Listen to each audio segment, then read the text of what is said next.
And that's the basis of what we did last month that I introduced. Tin correctly mentioned to me that I did not make the four S's very clear last time. So that's why I wanted to introduce the concept, because this particular framework, the four S, is very helpful. I can apply this four S concept in a systematized fashion using other techniques that I hope to introduce and share with you in the coming months.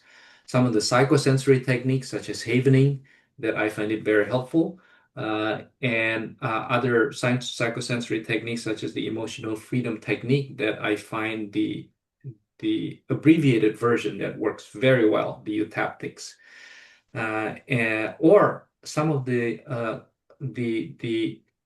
cognitive part of it, part of the Sedona method, the release techniques that I used for years, for the decade when we were doing it in the past, and also some of the techniques such as the neurolinguistic, such as using the swish technique, that you can remove swish from one particular image that you cannot get rid of your head with the feeling with something else and transform it within seconds. So all this thing using the 4S framework, making it so much easier to understand and to use. The 4S framework, just like the use of the body and the breath, body sensation and breath, they're just training wheels. They are not necessary.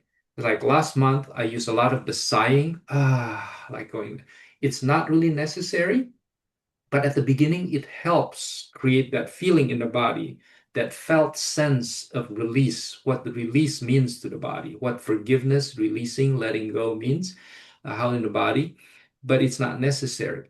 Once one gets the felt sense of what it's like to do that thing, then we can do it without the breath, without the body sensation necessarily, although I feel the body is a good portal for release. The body is a good portal for the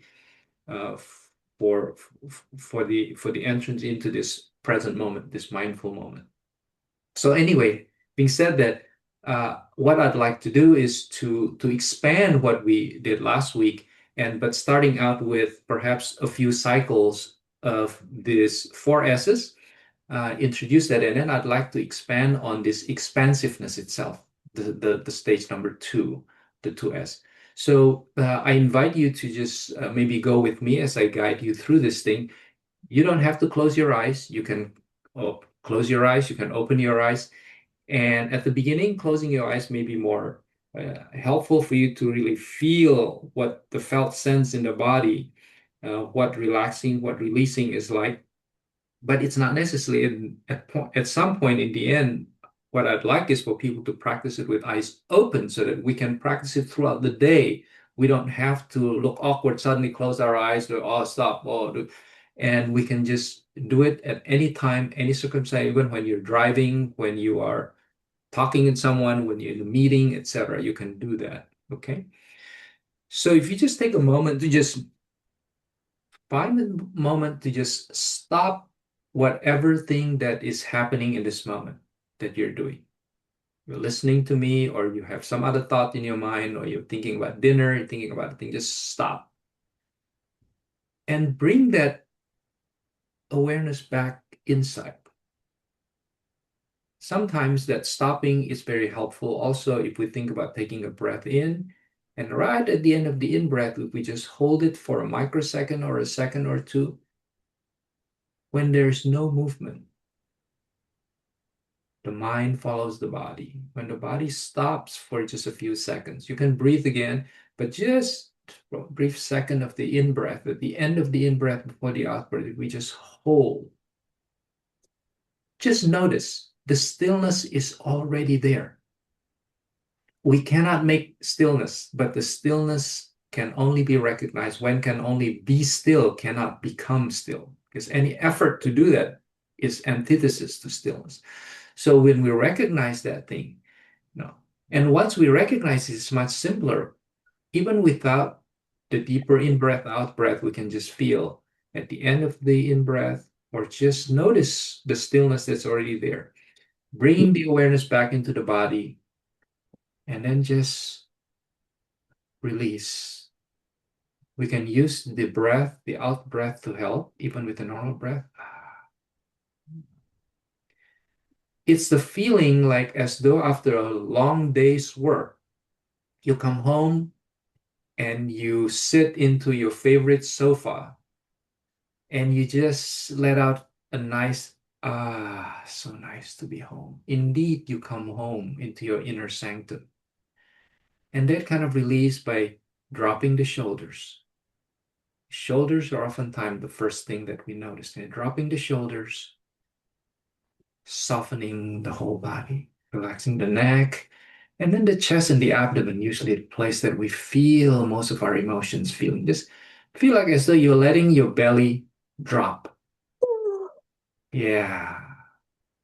It's like when someone asks you to take a picture, you start sucking the belly down in and then puff up the chest, making a good posture. But when the photo is over, like, now we can let everything hang. Just that kind of feeling, sinking in and settling down. Notice what the body feels like. The settling in, settling down. Allow the body weight to just sink down to the earth, grounding, making the body feels light and expansive, light and expansive.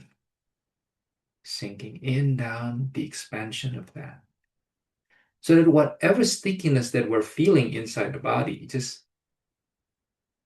sinking down, allowing it to settle in, to dissolve in its own accord, in its own time, allowing it to process itself without us trying to process it, without us trying to do anything else, without trying to push it away or anything, just allowing to just settle, be there, and at its own time accord, and feel that expansiveness as we do that, the opening of the inner space.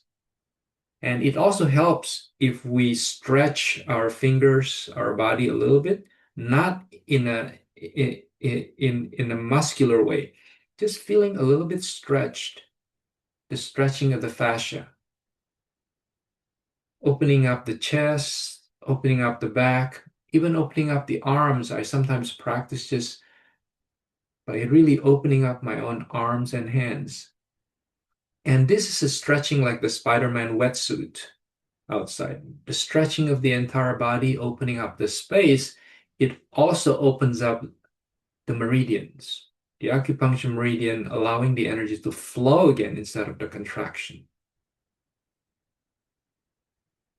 Sense of expansiveness, expansiveness. And that expansiveness allows the space for us to bring in the smile. That smile represents the uplifting quality, whatever that resonates with you. Bringing in a happy time, happy moments, the what feeling of the happy moments, holding a pet, petting a dog or a puppy, whatever, holding a baby, any happy, uplifting moments. And then notice the rippling effect of that. It continues to expand and savoring, appreciating this moment as it is. This moment is like this. And just notice the opening, the continue opening, expansiveness, the body and the mind and the feelings. When we allow the space and open things up, then there's space to fill in with a lot of the things that we want to move towards, or just a sense of equanimity. Let's do one more time quickly. Just whatever that feeling that we're experiencing in this moment, just stop any mental proliferation. Just look inward again and settle down and open up. Feel the expansiveness, like drop the shoulders, relax the whole body. Feeling the stretching like pumping a yoga ball, like the body is a big yoga ball, or a Spider-Man suit that we're just pumping from the inside, expanding and feeling that with a smile and savoring, appreciating that this moment. Now, if you'd like to practice, you can also bring in something that is uncomfortable that we sometimes feel during the day. Maybe you have a recurring uh, certain feelings, emotions that are happening. Maybe certain things trigger certain kind of worry or feeling of regret or feeling of frustrations, either at work or with certain people. And bringing it in, feel the stickiness in there. Now just stop. When you bring the feel stickiness in that, if you have it, feel in the body, where in the body, that's stopping and pausing and turning the awareness inward. See where it's felt in the body, and then just let it settle like that drop of water in that cartoon. Just let it sink down to the bottom and opening up the space. Whatever cup that was filled with that frustration, stresses, or worry, let it sink down to the bottom and opening up the rest of your inner sanctum space, that open space with the quality that you'd like. The gratitude. Now we have space for that. Bring the awareness to that. It's like whatever the quality is, it's not like I am anxious, I am stressed, but I feel stress. And then from a linguistic standpoint, it's like I'm aware, bringing the aware, I'm aware of the feeling of stress. So there's a lot of space instead of the stickiness that I am stressed, I am worried, the amness. Now it's like I feel stress. Now there's just a feeling of stress, creating space. And then you're creating another space linguistically. I'm aware of the feeling of stress. There's another layer of space. So opening that space and fill that space with a smile, the uplifting quality of the smile of gratitude or peace. Being so grateful this moment, I'm still alive. I'm breathing despite all the issues, problem that I have. We're still better than perhaps 99% of the world population here in this very moment. Appreciating the moment, this mindful presence awareness of this moment. Feel that space and open up and savoring, appreciating that. This moment is like this.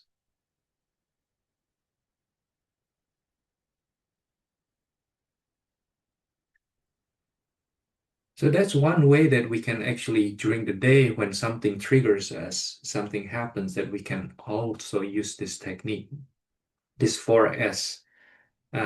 It takes practice to get familiar with it, and it can be done within seconds. It can just happen with 2 seconds, 5 seconds, 10 seconds, any time that we have to just do that. In a corporate meeting, in a boardroom, in meeting room, anywhere. It can also be used in that style. Something is bothering you, you can use this one to just bring the experience, the awareness, and settling down into a smile and appreciating this moment.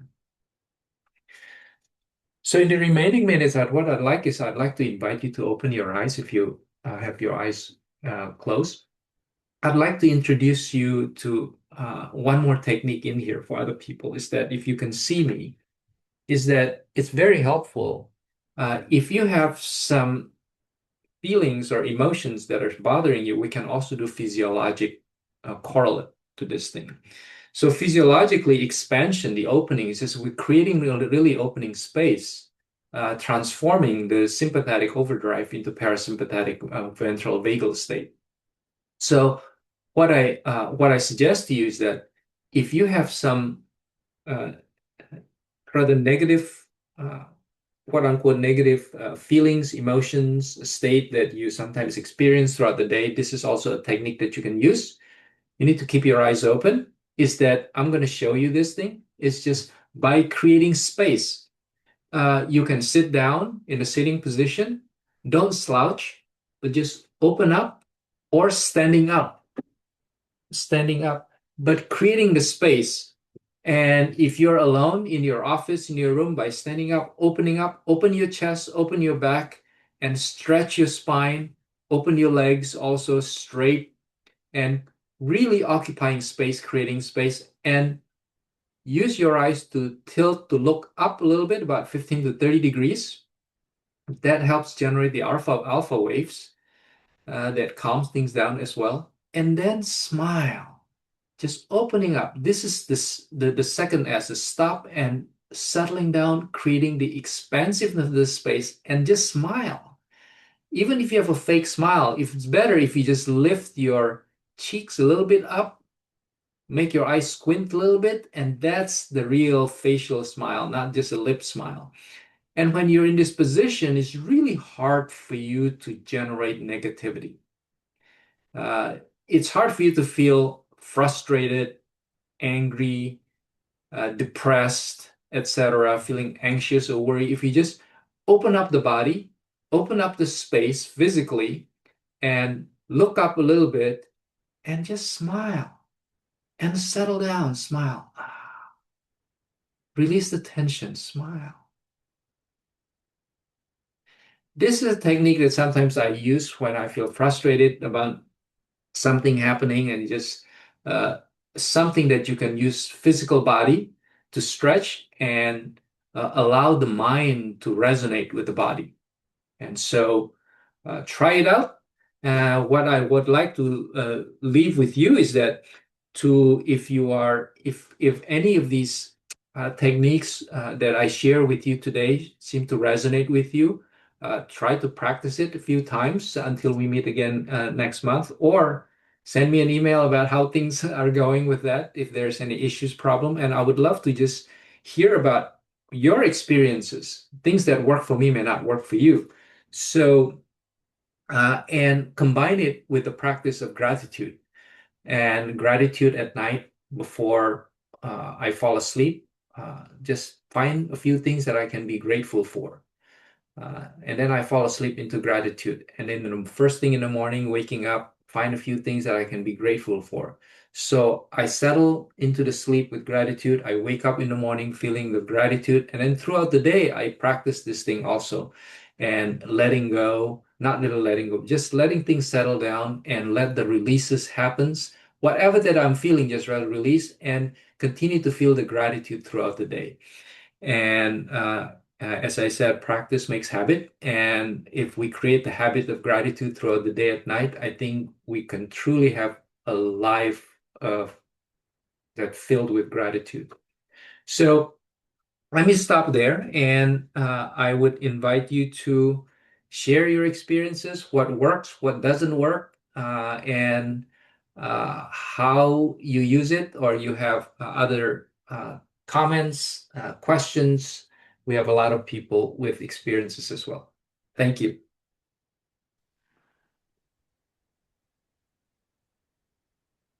Yes, Vimala, please.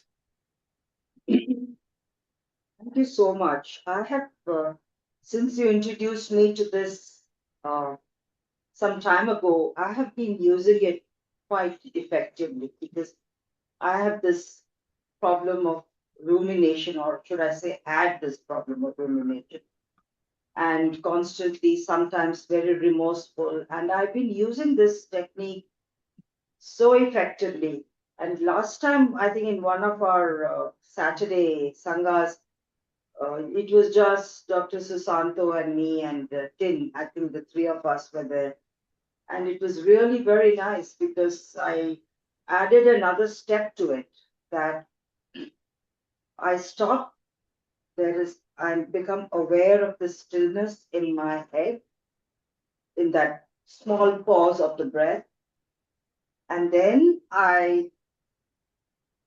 um, then I smile, I relax.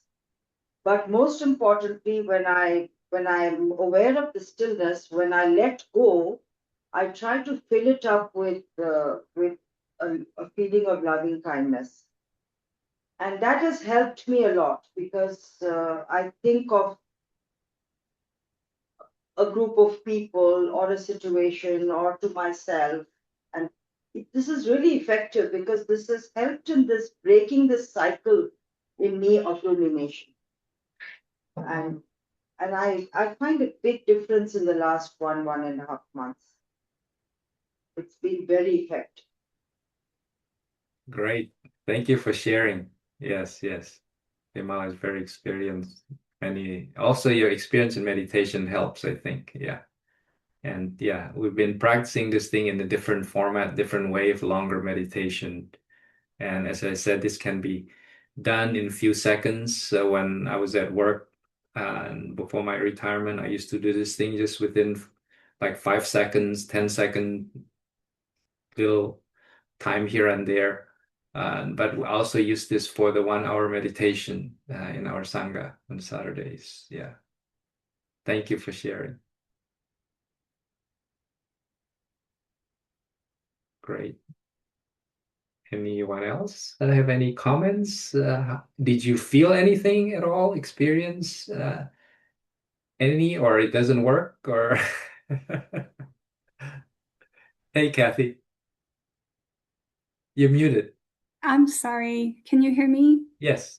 I think it's very helpful because, if anything, it brings you back to that awareness to do these things. Because sometimes I think that when you're in a situation, you forget, how those things that you should be doing. And when, like you said, when you practice, it becomes habit.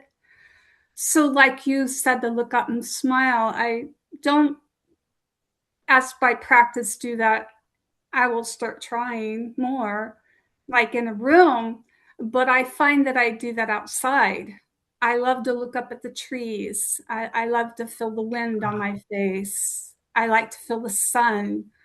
And that really talks to me, personally. So even though I'm not doing the things in a chair or in a room, I find that I connect more with like nature.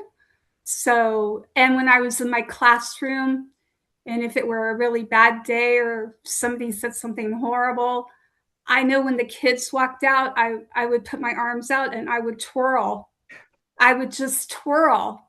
And I prayed nobody walked in and saw me twirling, but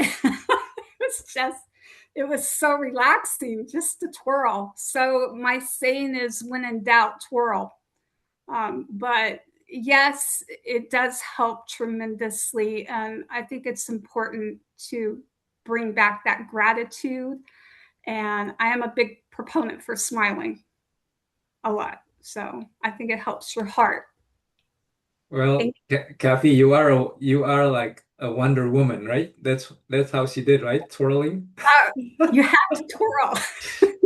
That's what it is. If you have the look at that TED talk about, I don't know what her name is, right? And that lady was got millions and millions of views about creating space in there, and how in the interviews people tend to have a more positive outlook, but and they seem to feel better. Their perception of other people is better too. And actually, this opening technique like this, I learned it 20 some years ago from Tony Robbins. Oh. And so, yeah, I'm incorporating a lot of things in there. Yeah, when I did the fire walking with him. Yeah, very helpful. Thanks for sharing, Kathy. You are a Wonder Woman in your classroom. Yeah, so anyway, I find it very helpful. Creating space can be in many ways. As I said, it's creating space can be done cognitively, and just without even getting into the body, the feeling. But I find it much more powerful if we incorporate the body, the feeling sensation in the body itself. Getting that spacious feeling of physiologically.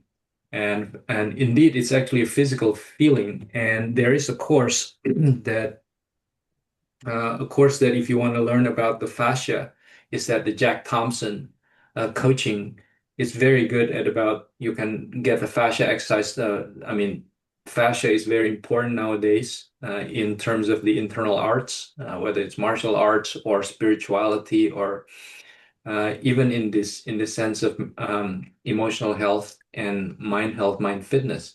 It's just the stretch is just comes starting from the stretch of the of the hands, fingers, stretch, and then you relax the muscles. You stretch, relax the muscle, and then relax the whole body, including the arms, the shoulders, the body, front, back. It's literally like pumping the internal wetsuit itself until it's so pumped up. In Tai Chi, we call it the Peng energy, the very basic of the Tai Chi eight energies in there. So with the opening up like that, opening feeling, and that in itself feel very calming and creating really an internal space inside, opening up the energy flow of the meridians and also uh, creating that space for emotions to settle, to neutralize itself, and to bring in the more uplifting qualities of the mind. When the energy flows, it is easier for us to feel better physically and better, feeling better emotionally and also mentally. So it's very good practice, the use of the paradigm of fascia in there.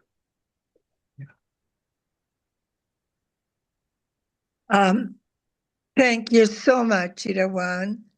Um, the introduction of the fascia exercises I'm very excited about because I'm very kinesthetic. Mm. And for me, when I walk, it's like I need to, if I call it my meditation walk, I look at the clouds and, like Kathy said, I smile to the birds, the clouds. And I realize that I can also do that if I'm home and I can stretch the way you showed. And especially when I do my classes in Zoom, they are 2 hours. So it would be good for me to do that exercise with my students in between. Yes. So thank you so very much. Yeah, if you're interested, he has Jack has one of the videos that I shared with Tin. Tin likes that also.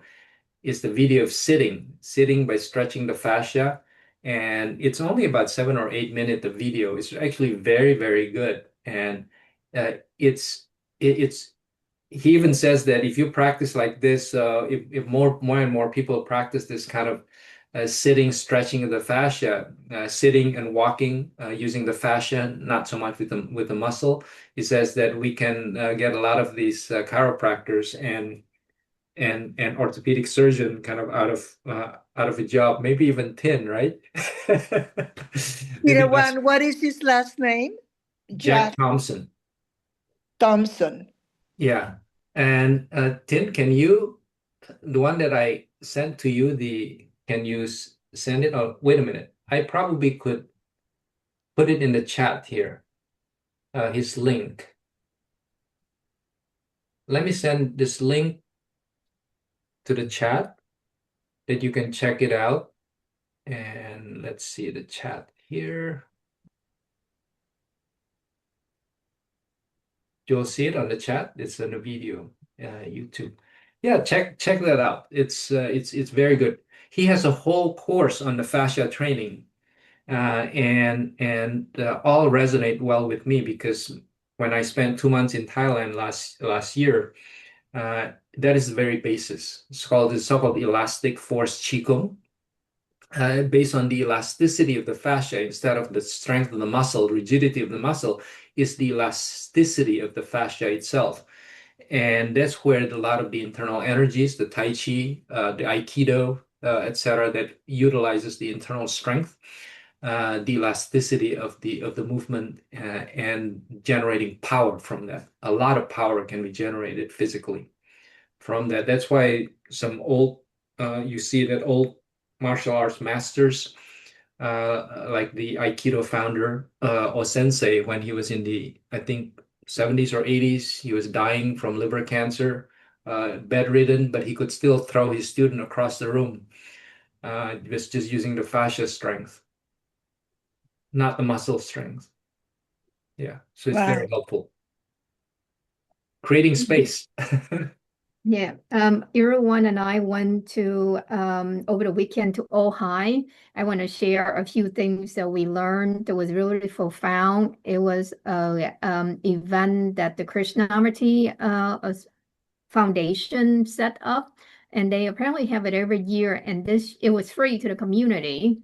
And this year the theme was education.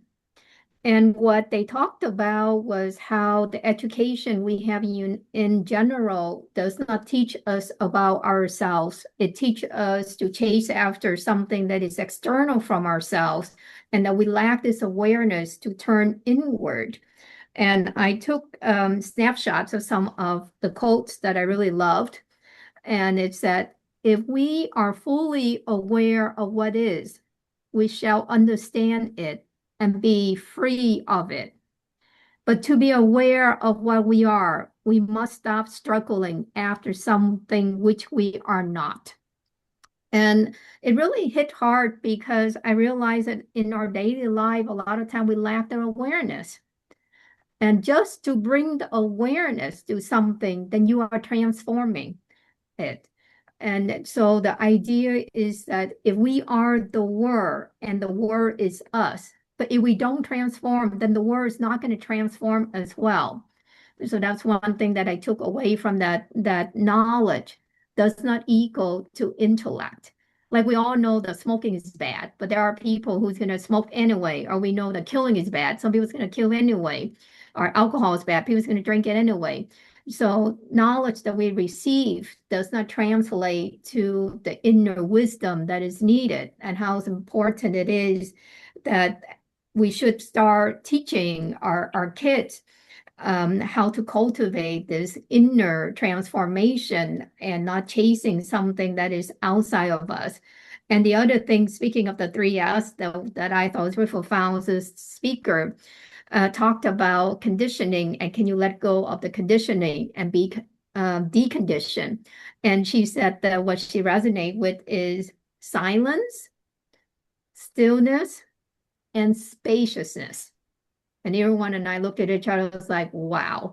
I know that that's something that we talked about, like the art of living, the awareness and the relationship, and you transform all of that. So I think it's important for us to realize that we have to decondition ourselves and remove all the things that we were taught to do and chase after, because that does not bring us happiness. And how much all these years that I'm learning are skills that really does not help me unless I really look inward and change from within and not from the without. So I just want to share that with you. Great words of wisdom. Yeah. We find it across many traditions. We feel have the same thing.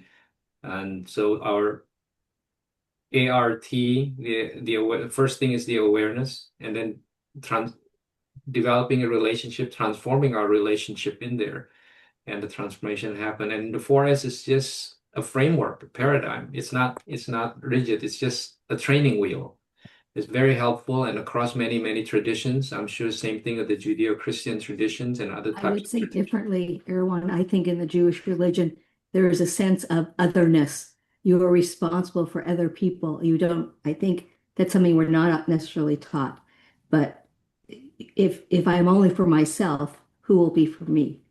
There's a famous saying by Hillel. So I understand what Tin's saying, but I think in our society, especially, we don't teach young people to be for the greater good. It's very me, almost selfish. I think I would rather teach someone how to look out. But maybe if you don't have this inner peace or inner love, it's very difficult to do that. That is so true. In a moment, Eski, just says, let me comment. It's so true at what you're saying, Stacy, is that. But I think awareness goes both ways. I think it's not necessarily contrasting with what Tim is saying. It's just like the first part is just the awareness has to go in there. Without our own awareness, it's hard to go outside in there. And then when we start the expansion in there, that's when like it or not, the expansion itself, the awareness goes out, and there's no limit to awareness, the infinite the awareness.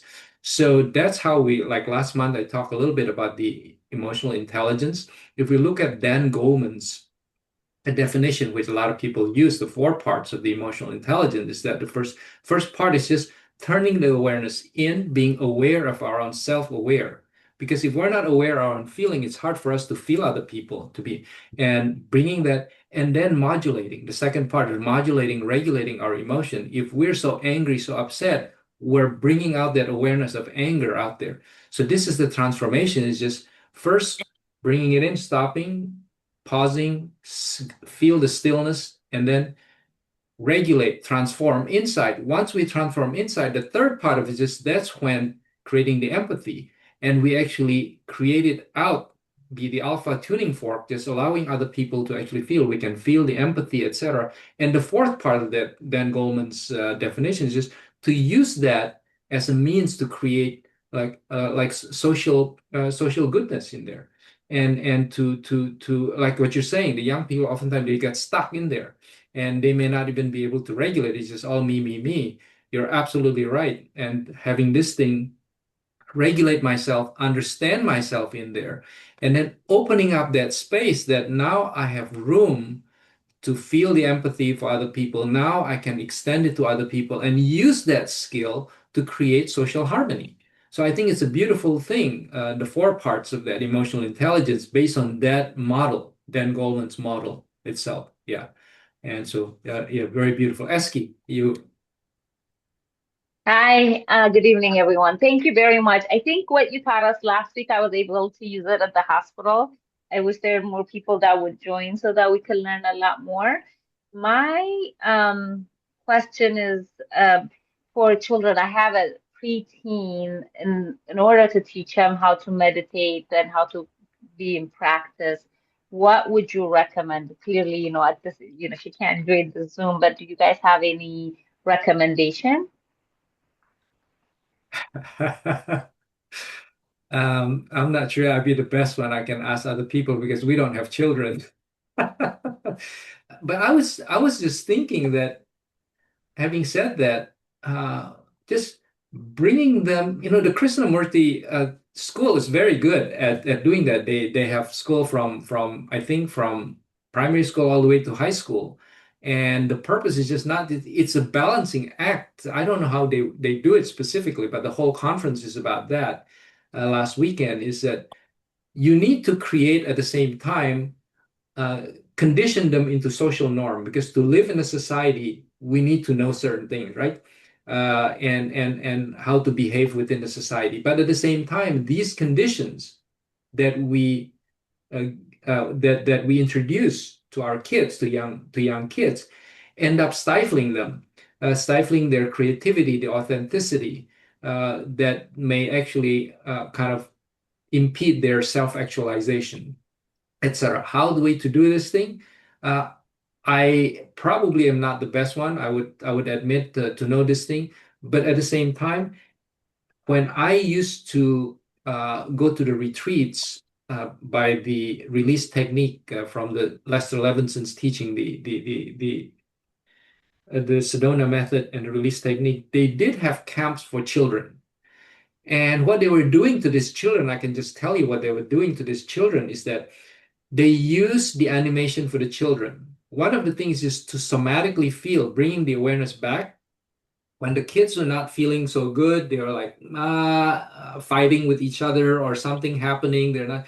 You can just ask them, "How do you feel? Where do you feel?" Kind of trying to get them back into the felt sense of the body in there.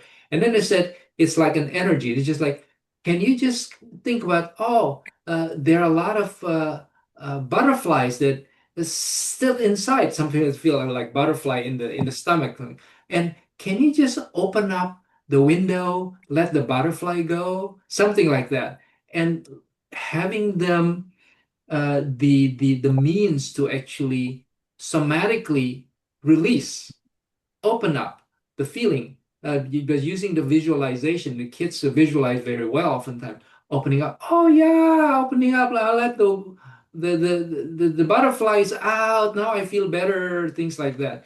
And perhaps that's something, but it still requires language. Some people ask a question during the weekend also about ask the teachers about how to you do that thing when it's still baby and toddler. It may be more difficult, perhaps because they have to model from the adults. But once language becomes available and one can use kids' language to just see how to do it. Unfortunately, I'm not the best person. If other people have some ideas, please contribute because I don't have kids. Yeah, Vimala? I am very familiar with the Krishnamurti method. My son went to that school, and for Wow, almost good. 35 years, as part of my education, I've been very closely associated with them. But there were three exercises which I found actually helped the children very much. The minute a new batch of children are coming in after the summer breaks when the school starts, they have a very interesting exercise. They believe that when there is fear, children cannot learn. So you have to create an environment where there is no fear. So how do they do that? One of the things that they do is on the first day when the children come, they're given chart papers and they say, now for your house, this is the children stay in different houses as it's called. And you have to make the rules. And then you make the rules, you discuss the rules, and you put up the rules, and then you follow the rules. And also you put up as to what will happen if you don't follow the rules. So that they actually hand over the agency of the rules of the school or to their house or in the classroom. They do the same exercise in the library. And in that way, there's a sense of tremendous involvement.